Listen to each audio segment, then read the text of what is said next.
usted leyó todo el capítulo 8, se va a dar cuenta que como una nota musical va como subiendo el volumen, la intensidad de los versículos. Usted arranca en el versículo 1, entonces cuando llega al 35, eso pareciera que fuera como una montaña rusa.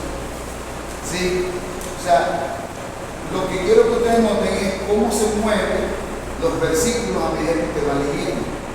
¿Sí? Empieza a abarcar una parte, empieza a abarcar otra, y entonces al final del capítulo 8 hay un éxtasis. De hecho, eso es una alabanza.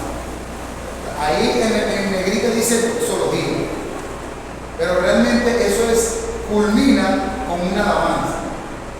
O sea, es como cuando usted habla, ¿verdad?, de algo, y usted está tan emocionado que no haya como expresarlo. ¿Sí? Por ejemplo, si a usted le gusta el brownie de chocolate, dice, no hermano, me brindaron el brownie estaba sabroso, y de pronto hay un momento que ya las palabras no le alcanzan. ¿Por qué? Porque a usted le gusta el brownie. ¿A quién le gusta el brownie? Aleluya.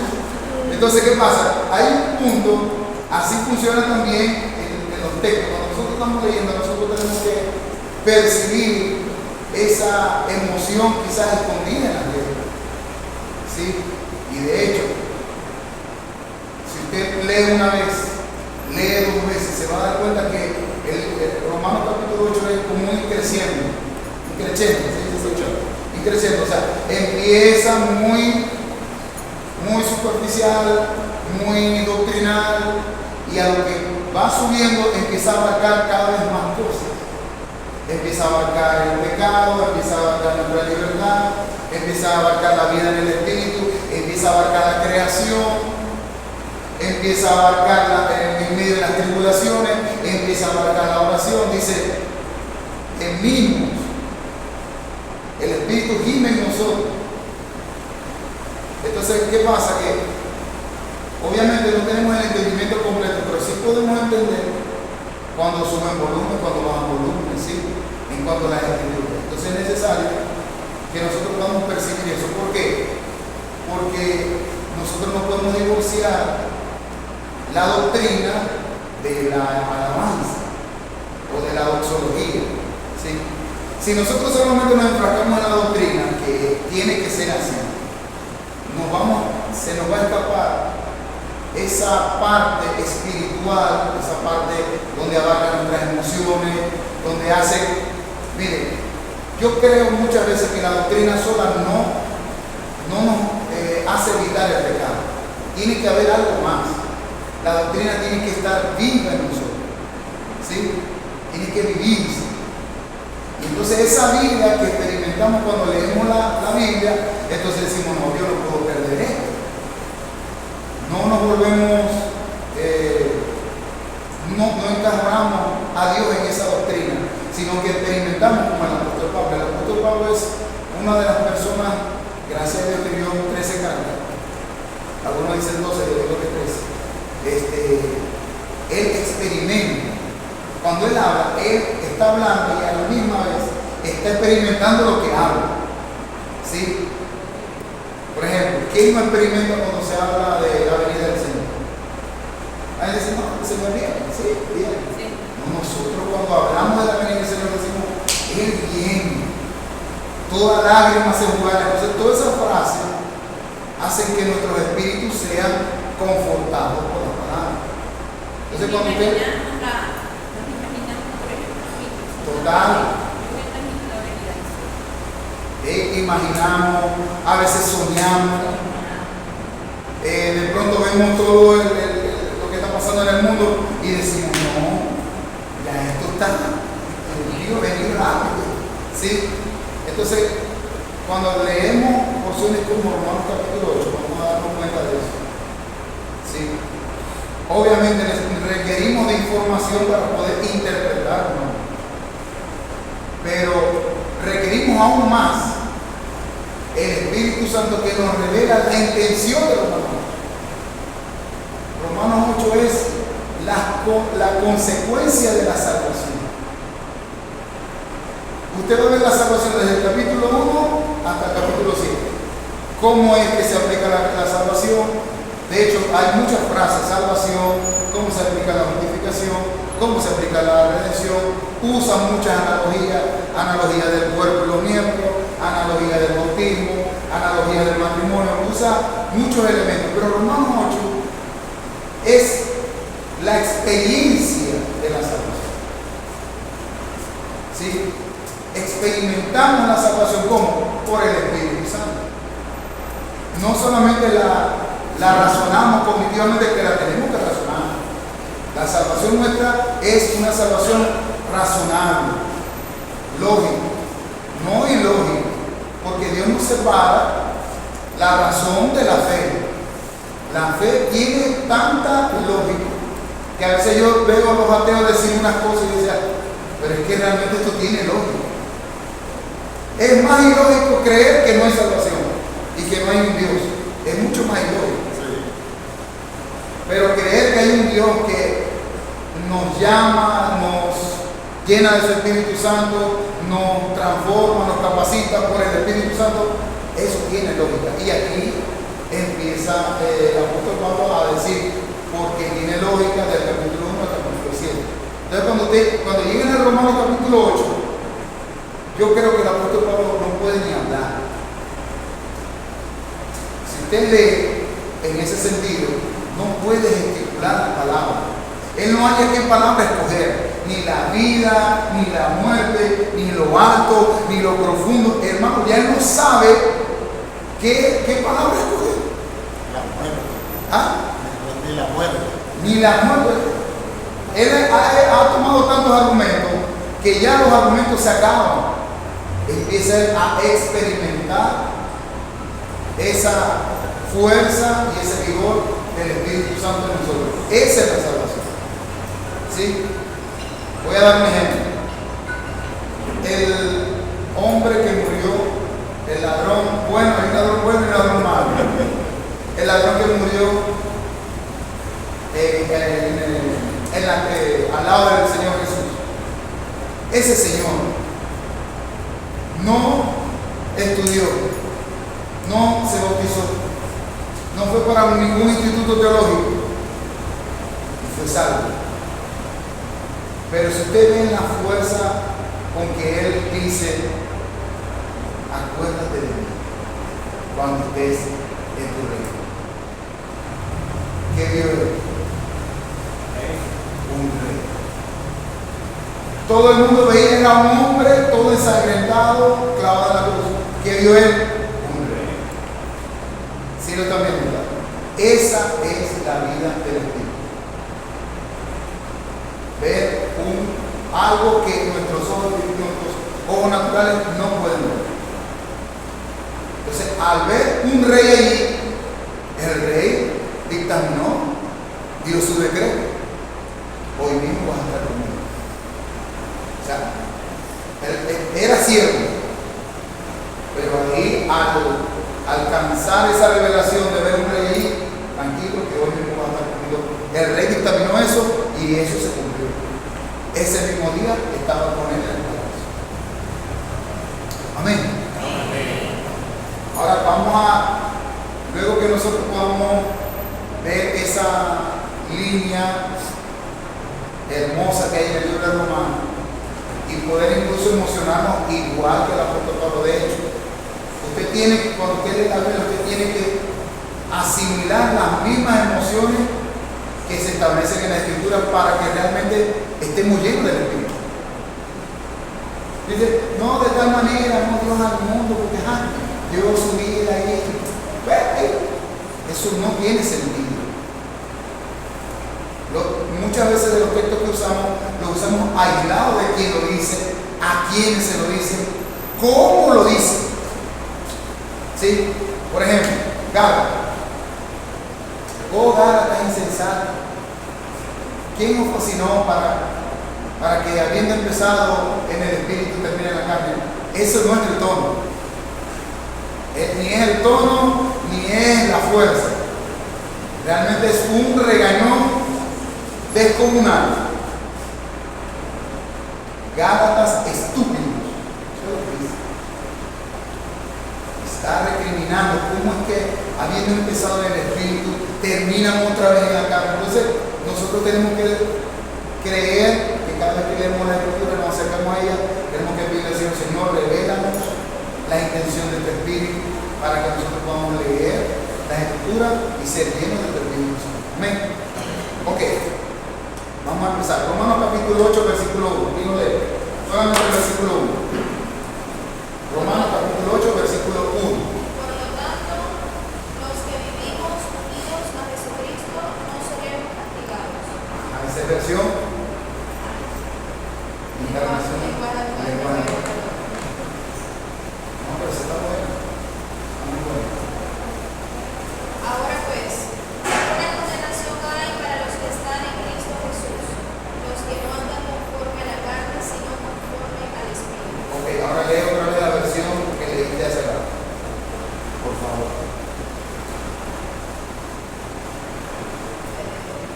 Por lo tanto, los que vivimos unidos a Jesucristo no seremos castigados. En esa versión del lenguaje actual dice castigado y en Reina Valera dice, ¿qué dice? Condenado. ¿Sí? De hecho, la palabra condenado abarca todo eso. Castigo, condena, la penalidad de que se hizo algo, de que se infringió una ley, de eso se está hablando. Entonces, pero quiero que no solamente vean la palabra condena, sino que vean la negación de la condena. Dice, ninguna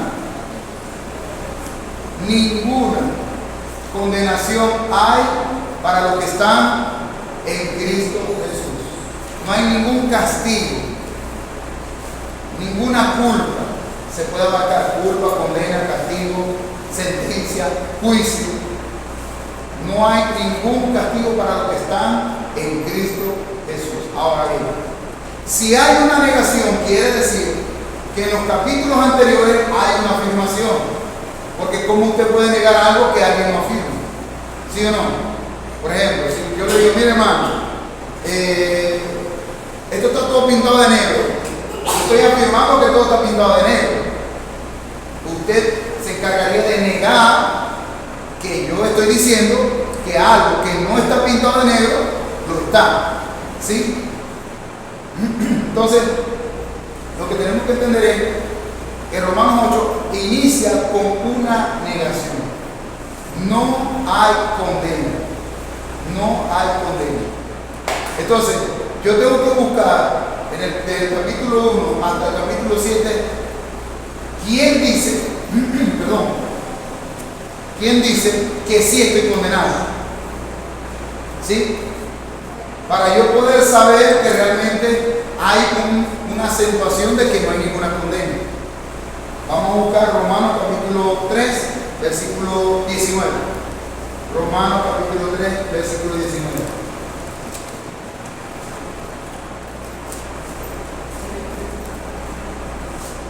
Pero sabemos que todo lo que la ley dice, lo dice a los que están bajo la ley, para que toda boca se cierre y todo el mundo quede bajo el juicio de Dios.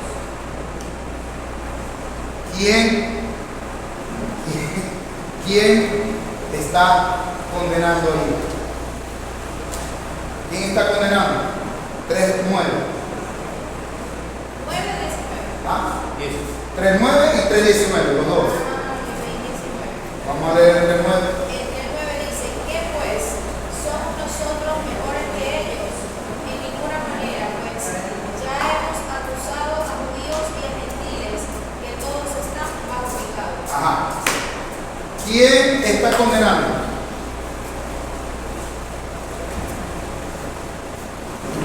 3:9 y 3:19. Léalo ahí. 3:9 y 3:19. ¿Quién está condenando?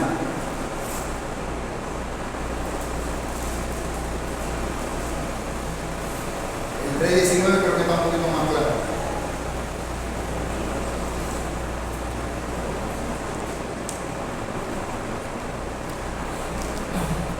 ¿Quién está juzgando? La ley de Moisés. Después la ley de Moisés, o sea, Dios. Dios.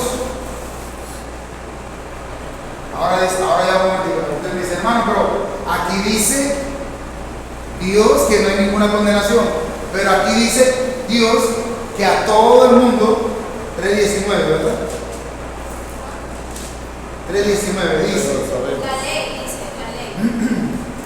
dice, pero sabemos que todo lo que está, todo lo que la ley dice, lo dice a los que están bajo la ley, para que toda boca se cierre y todo el mundo quede bajo el juicio de Dios. Bajo el juicio de Dios. Ahora, la ley es la que condena, la ley es de Dios. Aquí la ley son los 10 mandamientos. Amarás al Señor, no tendrás ídolos, santificarás la fiesta, honrarás al Señor, no robarás, no matarás, no codiciarás. La ley es presentada de parte de Dios al hombre, y el hombre queda bajo la condenación de la ley y bajo el juicio de Dios. Entonces aquí ya empezamos a tener problemas. ¿Somos condenados o no somos condenados? Porque aquí 3:9 y 3:19 dice que estamos bajo el juicio de Dios. Ese es el 3:19. El 3:9 dice, pues ya hemos, el 3 versículo 9, ya hemos acusado a judíos y a gentiles que todos están bajo pecado. ¿Qué es pecado, hermanos? No, hermano, pecado es lo que hice ayer, escondido. ¿Qué es pecado? Bueno, cuando nosotros estudiamos qué es pecado, la palabra pecado se compone de dos palabras. Es amatía. A significa sin, negación. Matía es porción, participación. Es decir, pecado es que nosotros no tenemos participación con nada de Dios y Dios tampoco participa de nada de nosotros. ¿Sí? Eso es amatía. Estamos en una condición financieramente bancarrota. ¿Sí? Estamos en bancarrota. No tenemos nada que ofrecerle a Dios para que Él nos considere como parte suya. ¿Sí? Y Dios no nos puede dar a nosotros para que nosotros formemos parte de Él. Estamos en amartía, bajo pecado, sin ninguna porción. Claro, obviamente el término tiene que ver con la herencia. ¿Sí? Cuando, por ejemplo, un padre moría, firmaba un testamento, bueno, a fulanito te va a tocar esto y esto y esto. Bueno, eso es lo que significa pecado, sin herencia. Si no hay herencia, es un total fracaso. Estamos en bancarrota. ¿Ya? Porque Dios tiene todo y nosotros no tenemos nada. Y si no participamos de algo de Dios, entonces no podemos tener nada. Porque no tenemos nada. Amén. Amén. Ok, seguimos. Romanos capítulo 3, versículo 9. ¿A quiénes se está condenando? ¿A quiénes se está condenando? ¿A quién? A todos. A judíos y a gentiles. Exactamente las personas que habitan en la iglesia de Roma eran judíos y gentiles. Gentiles era la demás gente. De hecho, la palabra gentil es una palabra despectiva. O sea, la palabra gentil significa que los judíos de manera despectiva decían, esos son la otra gente. Eso significa la chusma. Como cuando nosotros decimos los mundanos. Sí, los mundanos, esos son allá, los mundanos, las otras gente. Nosotros somos ¿qué? El pueblo del pacto de Dios. Ya somos los judíos, los que hemos recibido la herencia de Abraham, de los patriarcas, la ley de Moisés. ¿Sí?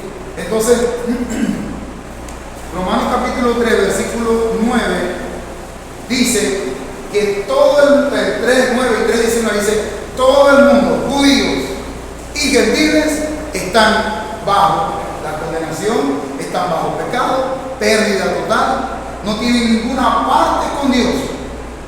Ahora ya, usted mira hermano, pero es que aquí dice Romanos 8, que ninguna condenación hay para los que están en Cristo.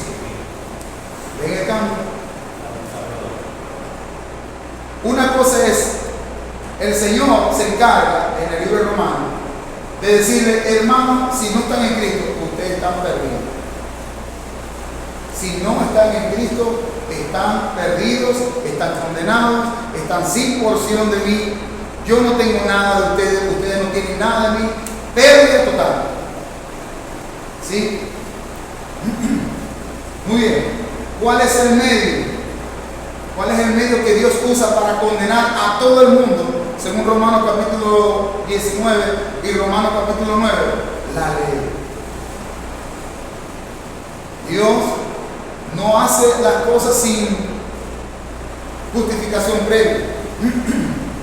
Él dice, conforme a mi ley, todos, eso Romanos capítulo 3 lo dice, no hay ningún justo, no lo hay. He soltado mi ley para que todo el mundo haga silencio delante de mí. De tal manera que si tú y yo nos vamos a un juzgado donde Dios está a la diestra y nosotros estamos a la izquierda delante de un juez, vamos a salir perdiendo. Él siempre va a vencer porque Él nunca ha pecado. Puros son sus ojos, según Amós capítulo 2, puros son sus ojos que no pueden ver maldad. Santo, santo, santo, según Isaías, ¿sí? Capítulo 6. En cambio nosotros todo lo contrario. Sucios, inmundos, pecadores, lejos de Dios. Entonces, si nos presentamos, de hecho, el libro de Romanos es un decreto de juicio, un decreto judicial, ¿sí? Donde se presentan todos los hombres y Dios va a salir vencedor. ¿Por qué? Porque ha establecido en su ley que ninguno de ustedes va a cumplir la ley de Dios. Ninguno, ni judíos, ni gentiles cumplirán la ley de Dios. Todos, dice Romanos capítulo 3, no hay ninguno justo. Todos están bajo pecado. Todos están bajo el juicio de Dios. Ahora usted dirá, hermano, pero es que son el pueblo de Israel. ¿Cómo es posible que el pueblo de Israel, teniendo tantos años, la ley de Moisés, los profetas, los proverbios, los salmos, esa gente tiene que ser salva? Vamos a leer capítulo 2 de Romanos, versículo 17 al 4. Capítulo 2 de Romanos, versículo 17 al 24. Miren cómo está este argumento. He aquí, tú tienes sobrenombre de judío, que está hablando a los judíos, y te apoyas en la ley, y te glorías en Dios, y conoces su voluntad, e instruido en la ley, apruebas lo mejor, y confías en que eres guía de los ciegos, luz de los que están en tinieblas, instructor de los indoctos, maestro de niños, que tienes en la ley la forma de la ciencia y de la verdad. Miren el argumento 21. Tú pues, que enseñas a otros, ¿no te enseñas a ti mismo? Uy. Tú que predicas que no ha de hurtar, hurtas. Tú que dices que no ha de adulterar, adulteras. Tú que abominas a los ídolos, cometes sacrilegios. Versículo 23. Tú que te jactas de la ley, con infracción de la ley deshonras a Dios. ¿Están fijando? Los judíos tenían la ley, pero infringían constantemente la ley y automáticamente quedan igualmente bajo el juicio de Dios. Seguimos leyendo, 22, 24. Porque como está escrito, el nombre de Dios es blasfemado entre los gentiles por causa de vosotros. Segundo pecado, tienen más pecado, por lo menos un escalón más de culpabilidad con respecto a los gentiles. Deshonras a Dios, no cumples la ley que tú enseñas, no la cumples, y de paso Los gentiles blasfeman mi nombre. Juicio contigo. Estás bajo pecado. ¿Ya? Así tengas la ley durante muchos años. Amén. ¿Sí? Ok. Ahora, ¿por qué los gentiles están bajo pecado si no tienen la ley? Porque sería injusto, ¿verdad? ¿Por qué los gentiles entonces están bajo pecado si no tienen la ley? Ajá, los judíos tienen la ley, infringen la ley y están bajo pecado. Ahora, los gentiles nunca han tenido el libro de la ley, no han tenido los 10 mandamientos, no han tenido nada con respecto a Dios. Siempre han estado los indígenas, la gente que nunca ha conocido nada de Dios. ¿Sí? Vamos a leer capítulo 2, versículo 14. Capítulo 2, versículo 14. Eso es Romanos 2:14. Romanos capítulo 2, versículo 14. Todo está ahí. Porque cuando los gentiles que no tienen ley hacen por naturaleza lo que es de la ley, estos, aunque no tengan ley, son ley para sí mismos, Aleluya, 15. mostrando la obra de la ley escrita en sus corazones, dando testimonio su conciencia y acusándoles o defendiéndoles sus razonamientos. Ahí está. No tienen ley, pero Dios a cada hombre, a cada persona, depositó dentro de ellos algo que se llama conciencia. De tal manera que cualquier persona en cualquier mundo, en cualquier parte del mundo, que no conozca acerca de la ley de Dios, tienen una ley que colocó Dios en los corazones de ellos, que se llama conciencia. Porque cuando alguien mata a alguien, porque tiene miedo, porque sale corriendo, porque tiene miedo que lo vayan a agarrar preso, porque la conciencia los acusa. Es esa ley de Dios escrita en los corazones de cada hombre, cada persona. Está escrita allí. Entonces, de tal manera que, ¿por qué Dios condena a los gentiles? Porque sus conciencias los acusan de que están en pecado. Vamos a leer Romanos capítulo 1, versículo 20.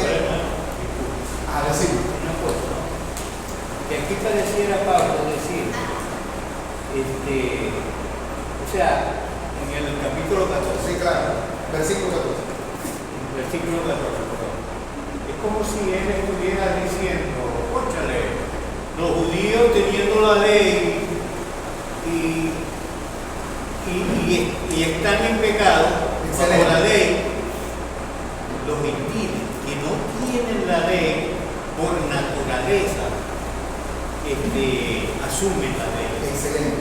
Muy bueno. Te felicito. Le voy a decir algo. Esa es la intención del apóstol.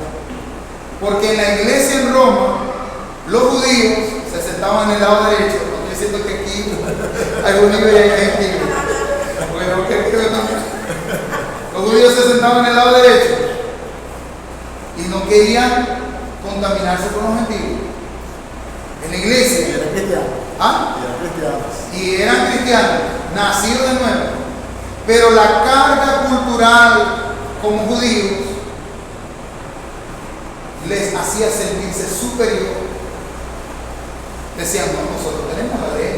Esta chuma no. Esto viene de adorar de allá, a bailar San Benito, qué sé yo. Allá María Rionza, fumar tabaco. Nosotros siempre hemos tenido la ley. Entonces la intención del apóstol Pablo es meterlos a todos en el mismo saco. Decirle a los judíos, tú no eres más que ellos, porque tú infringes la ley.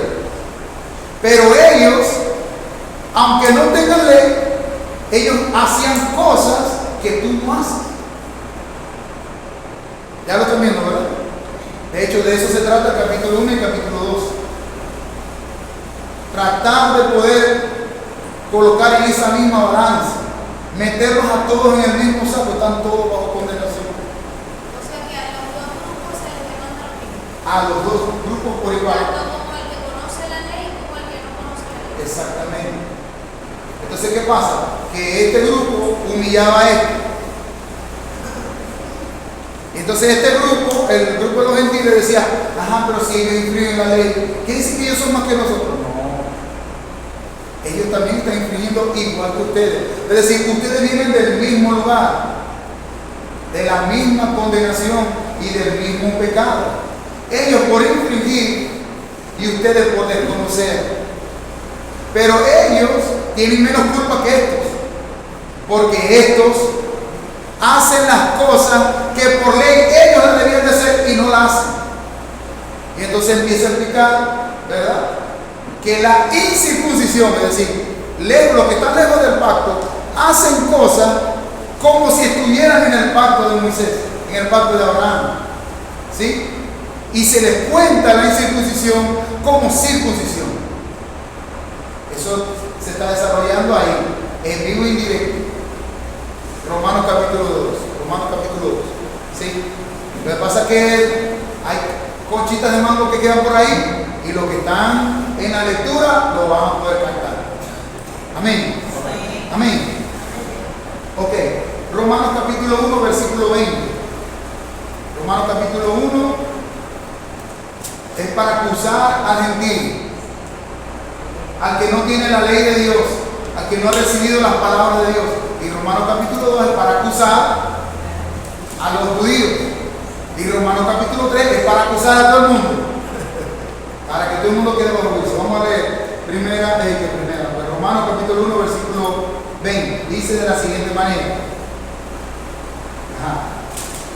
Porque las cosas invisibles de Él, su eterno poder y deidad, se hacen claramente visibles desde la creación del mundo, siendo entendidas por medio de las cosas hechas, de modo que no tienen excusa. ¿Quién no tiene excusa? Los gentiles no tienen excusa. Los judíos tampoco. Y aquí dice que los gentiles no tienen excusa. Pues habiendo conocido a Dios, no le glorificaron como a Dios, ni le dieron gracias, sino que se envanecieron en su razonamiento y su necio corazón fue entenebrecido. Es decir, la revelación de la naturaleza de la creación es lo suficientemente fuerte para que cualquier gentil que no conoce por medio de la Biblia, por medio de la ley, diga, aquí debe haber un Dios. ¿Sí? Cualquier indígena sabe la grandeza de la naturaleza. Entonces, en vez de darle gloria a Dios, se hicieron dioses. Adoraron a la creación y no adoraron al Dios de la creación. Ese es el pecado del gentil. De tal manera que usted va a ver en toda esa cultura que hay el dios sol, la dios luna, el universo, las estrellas, la tierra, ¿sí? Entonces, como no le dieron gloria a Dios, su entendimiento se entenebreció. Empezaron a ver que, bueno, como no llueve, vamos a buscar una doncella de 15 años y vamos a matarla para que llueva. Y lo que no se daban cuenta es que realmente Dios es el creador de todo. Y en nombre de otros dioses sacrificaban, mataban. Eso habla de ese entenebrecidos, una mente entenebrecida. La mayoría de esa cultura cometen actos horrendos, hermano. ¿Pero por qué? Porque su mente está entenebrecida al no darle la gloria a Dios. Peligroso, hermano, si usted no le da la gloria a Dios. Y que ahí dice algo muy importante. Ellos se envanecieron en su razonamiento. En su razonamiento. Ellos dijeron, no, el Dios sol. Y así empezaron a hacer ese sistema de idolatría, donde había sacrificio, etcétera, etcétera. Vamos a leer el 23. y cambiaron la gloria de Dios incorruptible en semejanza de imagen de hombre corruptible, de aves, de cuadrúpedos y de reptiles. Y aquí el principio de toda idolatría. El principio de toda idolatría es intercambiar la gloria de Dios y dársela a otra cosa. ¿Sí? ¿Sí lo están viendo, verdad? Versículo 24. Por lo cual también Dios los entregó a la inmundicia en concupiscencia de sus corazones, de modo que deshonraron entre sí su propio cuerpo. Y he aquí el principio de por qué esas culturas fueron tan amorales, inmorales. Y más adelante aparece el por qué caen estas culturas que no honran a Dios, caen en homosexualidad, en lesbianismo, porque intercambian, ahí está el principio, intercambian la gloria de Dios a semejanza de hombre. De tal manera que una persona que cae en la homosexualidad simplemente está intercambiando la gloria de Dios por su propia imagen. Por eso que buscan del mismo sexo, porque es su propia imagen. Ya lo está viendo, cuando usted encuentre con alguien con tendencia homosexual o lésbica, usted tiene que entender que él ha intercambiado la gloria de Dios incorruptible por su propia gloria, por su propia imagen. ¿Sí lo están viendo, verdad? Vamos a seguirlo leyendo para que se pueda ver un poco mejor. Por esto Dios los entregó a pasiones vergonzosas, pues aún sus mujeres cambiaron el uso natural por el que es contra naturaleza. Y de igual modo también los hombres, dejando el uso natural de la mujer, se encendieron en su lascivia unos con otros, cometiendo hechos vergonzosos, hombres con hombres, y recibiendo en sí mismos la retribución de su extravío. Versículo 28. Y como ellos no aprobaron tener en cuenta a Dios, Dios los entregó a una mente reprobada para hacer cosas que no convienen. Ya lo está viendo, ¿verdad? No tomaron en cuenta a Dios. Por eso es que es importante que nosotros tomemos en cuenta a Dios. Todo lo que hagáis, de hecho, de palabra, hacerlo para la gloria de Dios. No hay que porque yo soy el papachín. No, tomen siempre en cuenta a Dios. Porque el día que nosotros no tomemos en cuenta a Dios, ¿qué hace Dios? Eso es un juicio. Nos entrega a nuestro razonamiento entenebrecido, a nuestro propio razonamiento. El peor error del pecador es que cree que lo que él piensa, eso es la verdad. Por eso es que nuestro evangelio es hacerle ver al pecador la gloria de Dios, para que ellos puedan ser transformados. Yo a veces digo, un Cristo te ama no es evangelizar. Hermano, Cristo te ama, toma un tratado. Eso no es evangelizar. Evangelizar es hacerle ver la gloria de Dios. Segunda de Corintios capítulo 3, versículo 18 en adelante. Hacerle ver la gloria de Dios que resplandece en la faz de Jesucristo. Entonces ellos verán la gloria de Dios y se arrepentirán de sus pecados. Amén. Muy bien.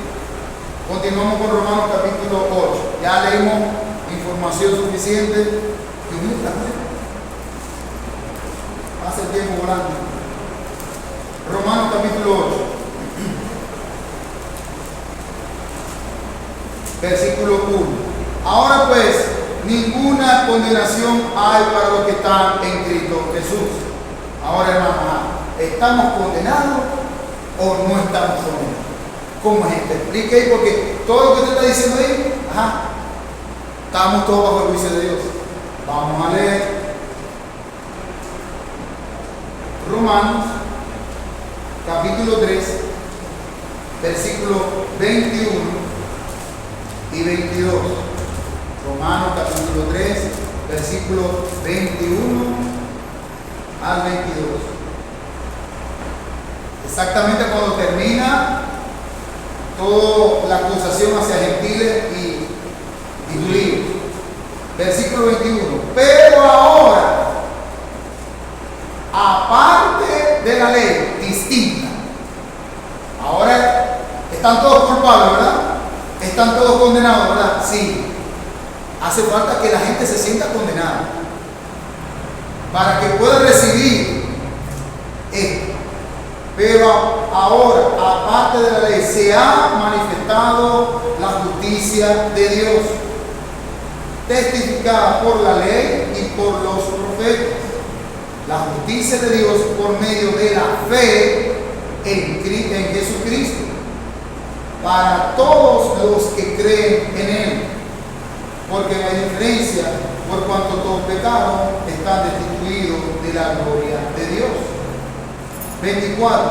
Siendo justificados gratuitamente por su gracia, mediante la redención en Cristo Jesús. 25. A quien Dios puso como propiciación por medio de la fe en su sangre, para manifestar su justicia a causa de haber pasado por alto en su paciencia los pecados pasados, con la mira de manifestar en este tiempo su justicia, a fin de que Él sea justo y el que justifica al que es de la fe de Jesús. Ok, miren acá. Todos están en pecado, todos están bajo el juicio de Dios, judíos y gentiles. Pero ahora se ha manifestado, dice, la justicia de Dios. Pero esta justicia de Dios es distinta a la primera. La primera que encierra a todos bajo el juicio de Dios y todos estamos condenados en el infierno. ¿Sí? Ahora se ha manifestado la justicia de Dios, revelada ¿dónde? En la misma ley que nos acusa. ¿Aquí dónde está el problema? ¿O aquí dónde está la confusión? En la misma ley que nos acusa, en esa misma ley está manifestada la justicia de Dios, que es en la fe en Cristo Jesús. ¿Sí? Es decir, la ley que nos acusaba a nosotros de que somos culpables, en esa misma ley se manifiesta el que había de venir para abolir las exigencias de la ley. Ahora, ¿cómo funciona esto? Bueno, Cristo cumple la ley por nosotros y muere en la cruz por nosotros. Nuestra salvación es un acto sustitutivo. No es que Dios te ama, te quiere, qué cosa más linda. En un sentido exagerado se puede hasta desviar.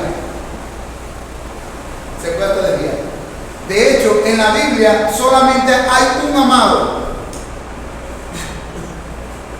En el amado, y está en mayúscula, Efesios capítulo 1.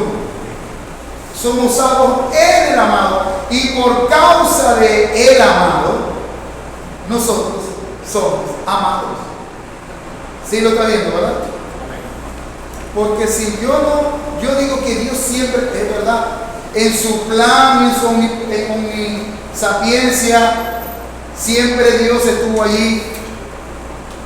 Pero realmente donde Él derrama todo su amor, y lo dijo cuando Jesús se bautizó, este es mi Hijo amado, en el cual yo tengo complacencia.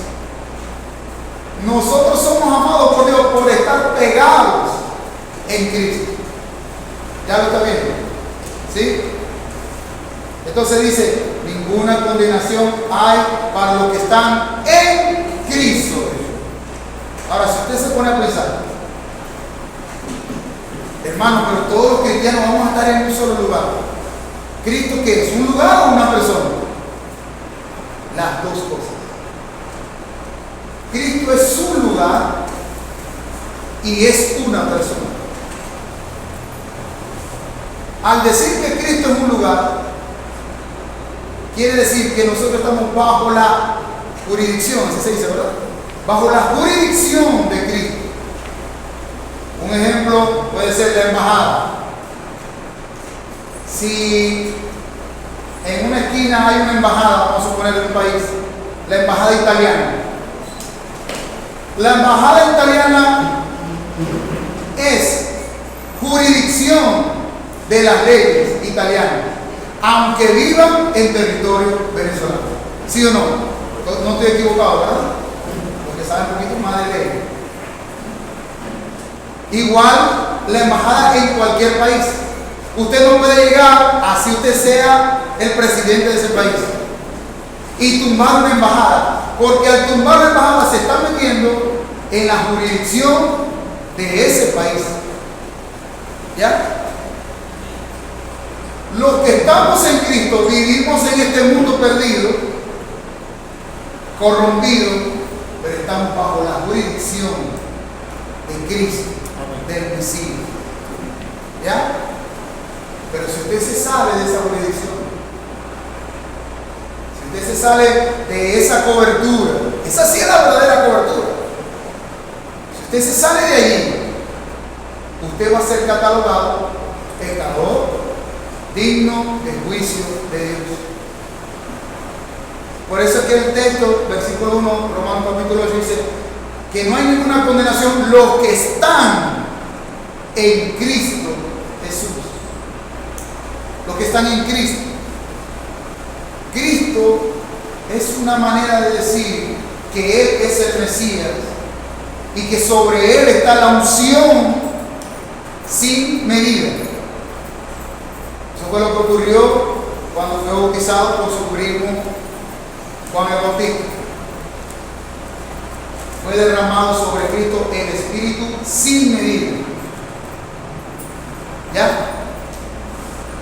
Y nosotros, al creer en la obra de redención, estamos bajo esa misma jurisdicción. Estamos en Cristo. Ah, bueno, hermano, entonces ahora voy a pecar.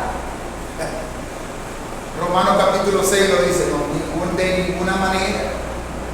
Por lo que los que ya murieron a sus pasiones y creen que Cristo murió en la cruz, no pueden estar bajo pecado. No pueden estar bajo pecado. Porque el pecado ya no se enseñorea sobre él. ¿Sí? Esta jurisdicción es un gobierno de Cristo. Es el gobierno de Cristo. Y eso es lo que está hablando Romanos capítulo 8. ¿Sí? Cristo es un lugar, es un espacio. Entonces, Romanos capítulo 8 lo que hace es comparar esos dos lugares. Estar en Cristo o estar en pecado. Estar sin condenación o estar en condenación. Entonces él ratifica, no, los que están en Cristo no tienen ninguna condenación, ni culpa, ni castigo. Si un creyente se siente culpable, arrepiéntase. Abogados tenemos para con Dios a Cristo. Y vuelva otra vez a este redil y manténgase en esta jurisdicción, en este gobierno. Amén. Muy bien. Romanos capítulo 8 habla acerca de esos dos lugares: justificación y juicio. Justificación y juicio. Vamos a leer capítulo 3 de Romanos, versículo 21. Ah, ya lo leímos. Sí, ya lo leímos. 21 a 22. Ahora bien, muchos de nosotros fuimos salvos alguna vez. ¿Quiénes fueron salvos? Ay, Dios mío, cuidado, los que están en Cristo. Levanten la mano los que están en Cristo. Pero muchos de nosotros no entendimos a ciencia cierta cómo es que funcionó. Simplemente creímos y el Señor nos regaló esta salvación. ¿Sí? Muchos de hecho, muchos de los que tienen tiempo en el Señor no entienden a cabalidad hasta dónde llegó la salvación. empezamos nosotros a caminar en el Señor y empiezan esos destellos del Espíritu, esos destellos de la palabra y dice, ay, Dios mío, si yo antes estaba preso en el pecado, yo pensé que era yo. Yo pensé que yo tenía ganas de beber. No, yo estaba preso en el pecado. Estaba preso, atado en el pecado, bajo el régimen del pecado, bajo la autoridad del pecado, bajo el gobierno del pecado. ¿Por qué? Porque yo hacía todo lo que el pecado quería. Si alguien me daba pin, allá voy para allá, vamos para allá. Pin, pum, ¿por qué? Porque el pecado que moraba en nosotros hacía que nosotros viviéramos siempre en pecado. Pero ahora que estamos en Cristo, ya no estamos bajo ese pecado, bajo la autoridad del pecado, estamos ahora bajo la autoridad del Espíritu Santo. ¿Quién dice amén? Amén. Ahora, ¿cómo nosotros entendemos la salvación? ¿Cómo es que nosotros podemos experimentar al conocer la salvación? Ahí hay un dato que dice, Él ha sido la redención de nuestros pecados. Muy bien. Ha sido la redención de nuestros pecados. Es decir, Él nos compró. La redención simplemente es una compra y venta. Él no colocó dinero, colocó su sangre, su vida, y ahora se apropió de nosotros. Términos como propiciación. ¿Quién ha escuchado ese término? Propiciación. Propiciación quiere decir exactamente lo que se demanda. Alguien que muera. Eso es exactamente lo que Dios demanda. Alguien que muera por el pecado. ¿Se acuerdan Adán? Adán, no vas a pecar, no te vas a comer ese árbol, porque el día en que tú comas, ¿qué va a pasar? Morirás. ¿Sí? Porque la paga del pecado es muerte, lo dice ahí Romanos capítulo 3. Ese día que peques, ese día vas a morir. ¿Y cómo se halló Adán? Desnudo. Salió Dios en el Edén. Adán, ¿dónde estás? Por aquí. ¿Y por qué no salí a hablar conmigo? Porque estoy desnudo. ¿Y quién te dijo a vos que vos estás desnudo? No, la mujer que vos me dijiste. Ahí empezaron las excusas. Ahora la gente dice, no, Adán le echó la culpa al hombre, no le echó la culpa a la mujer, le echó la culpa a Dios.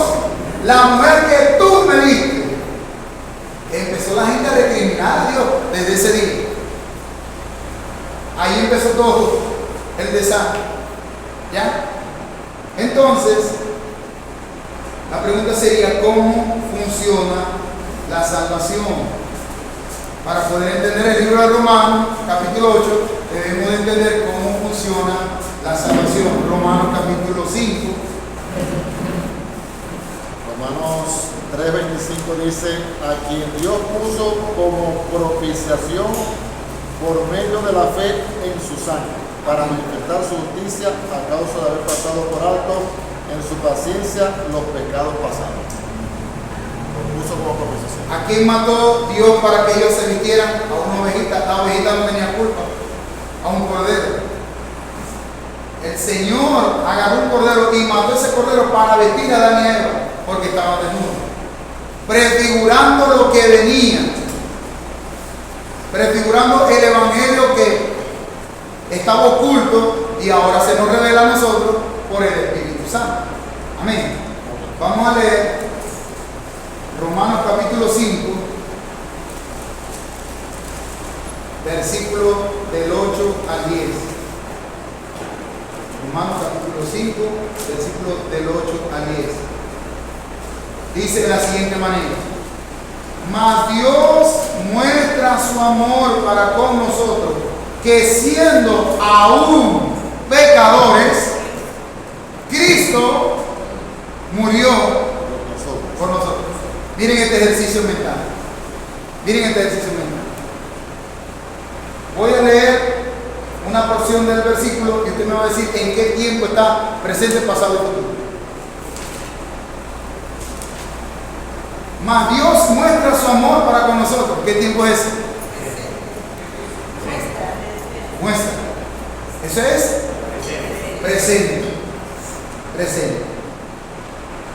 Que siendo aún pecadores, ¿qué tiempo está ese? Cristo murió por nosotros. Pasado. Yo no sé si usted ha visto películas esas de viajes al tiempo, donde el tipo se monta en un carro y prende la máquina o cualquier máquina, no sé, y de pronto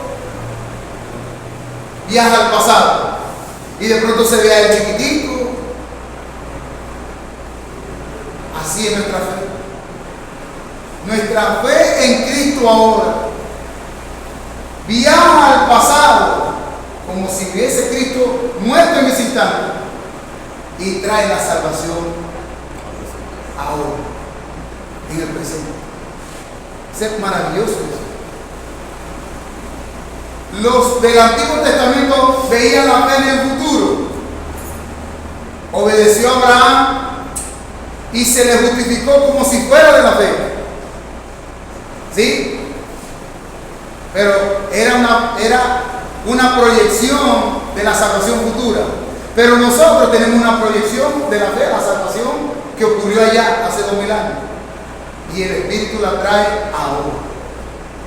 Amén. Amén. Mas Dios muestra su amor para todos nosotros, que siendo aún pecadores, Cristo murió por nosotros. Versículo 9, para culminar, 9 y 10. Pues mucho más estando ya justificados en su sangre, por él seremos salvos para ira, de la ira. Porque si siendo enemigos fuimos reconciliados con Dios por la muerte de su Hijo, mucho más estando reconciliados seremos salvos por su vida. Tremendo. Ahí dice algo interesante el apóstol Pablo. Seremos salvos. Seremos. Entonces nace el interrogante. Entonces no somos salvos. Somos salvos. Seremos salvos. Obviamente, la habilidad del apóstol Pablo es tratar de que una iglesia tan dividida, de judíos y de gentiles, tengan un solo común. Todos son salvos. Pero todos han sido pecadores. Pero ahora todos están gobernados por el mismo Espíritu. Amén. Vamos a estar sobre nuestros pies, continuamos la semana siguiente. Si usted tiene alguna pregunta, vamos a iniciar con la pregunta y respuesta para la semana que viene. Arrancamos con la pregunta y respuesta y luego avanzamos con la clase. Vamos a estar sobre nuestros pies, vamos a darle gracias a Dios. Apenas vamos por el versículo 1 de Romanos 8. Gloria a Dios. Muy bien. Es importantísimo entender este versículo. Al entender el versículo 1, hermano, todo va a ser una grandísima bendición y vamos a terminar como dice Romanos capítulo 38, ni la vida, ni la muerte, ni lo alto, ni lo profundo nos separará del amor que es en Cristo Jesús. Amén. Cierren sus ojos, inclinen su rostro. Padre, gracias. Gracias por este tiempo donde hemos escuchado tu palabra. Señor, gracias por habernos limpiado del pecado, de habernos rescatado de la ira, del juicio de Dios. Señor, venimos delante de ti, Señor, creyendo que tu Espíritu Santo nos une, nos unifica, Señor, en un solo cuerpo, Señor, para que tu nombre sea exaltado. Padre, gracias. Bendice este lugar, bendice la familia aquí representada, bendice el que viene en camino, Señor. Padre, glorifícate en este servicio dominical, porque te queremos dar toda la gloria, toda la honra. A ti te damos todas las gracias, Señor, en Cristo Jesús. Amén y amén. Gloria al Señor.